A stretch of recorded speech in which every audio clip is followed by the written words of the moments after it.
সর্বক্ষণ মানে সর্বক্ষণই কোথায় যাচ্ছে, কি করছে না করছে, কার সঙ্গে কথা বলছে না বলছে, I want to know everything. আর শুধু তাই না, ফোন ল্যাপটপ সবকিছু হ্যাক করো, ডিজিটালি ট্র্যাক করার চেষ্টা করো, অনলাইনে কি সার্চ করছে, কার সঙ্গে কথা বলছে, চ্যাট করছে কিনা, চ্যাট করে থাকলে কি চ্যাট করছে, সবকিছু আমার জানা দরকার। ঠিক আছে?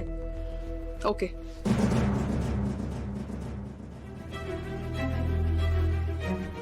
বুঝি কার সাথে ফোনে কথা বলছিলে আর ল্যাপটপে কি করছো?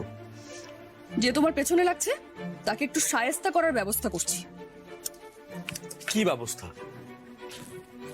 শুভেন্দু চক্রবর্তী, ওর হিস্ট্রি জিওগ্রাফি সবকিছু জানার চেষ্টা করছি। কোনো একটা উইক পয়েন্ট ওর বের করতে হবে ঋষি। এতদিন বিদেশে কি কি করেছে না করেছে, কোনো ক্রিমিনাল অ্যাক্টিভিটি আছে কিনা, এই সব কিছু আমাদের জানা দরকার। ও সারাক্ষণ তোমাকে যেভাবে হ্যারাস করছে, তোমাকে অপমান করছে, যেভাবে খেলাচ্ছে না তোমাকে, আমাদের হাতে যদি একটা উইক পয়েন্ট থাকতো আমরা ঠিক সেম ভাবে ওকে খেলাতে পারতাম। এই বাড়াবাড়িটা আর করতে পারতো না। ও কি ভেবেছে জানো? ও ভেবেছে সারা জীবন হয়তো এই পার্টনারশিপটা রেখে দেবে, ভাঙবেই না। সারা জীবন ব্যানার্জি বিল্ডার্সকে পকেটে পুরে রেখে দেবে জাস্ট। বাট এই ভাবনাটা চেঞ্জ করা দরকার। কিন্তু উজি এটা করতে গিয়ে যদি যদি কোনো বাড়তি সমস্যা হয়ে যায়, ওই লোকটা যদি জানতে পেরে যায় তখন? কিচ্ছু হবে না, তুমি চিন্তা করো না। যা করছি এক্সপার্ট দিয়ে করাচ্ছি। আমি জানি তুমি ভালো ইন্টেনশন নিয়ে করছো উজি, কিন্তু আমার যে ভয় করছে, বুঝতেই তো পারছো চারিদিকটা কেমন ঘেটে আছে। ঋষি, তুমি কেন এত ভাবছো বলো তো? এত ভেবো না। আমি জানি তুমি ভালো মানুষ তো, কখনো অন্যায় সহ্য করতে পারো না, তাই তোমার এরকম কষ্ট হয়, তুমি ঘেটে যাও।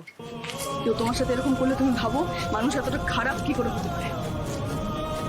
আমিও সেম, একদম সেম, একদম তোমার মতো। সারাক্ষণ ন্যায় নিয়ে বাঁচি, সবসময় ন্যায়ের পথে চলবো, ন্যায় আমাকে বিচার দেবে, আর এখনো ন্যায়ের পথেই আমি চলি। বাট ঋষি, আমি না একটা জিনিস বুঝেছি জানো তো, কখনো কখনো শত্রুকে শায়েস্তা করার জন্য, ন্যায় পাওয়ার জন্য যদি অন্য অস্ত্রের প্রয়োজন হয় না, সেই অস্ত্র আমাদের প্রয়োগ করা দরকার, উচিত। কিন্তু উজি, আমার যে ভয় করে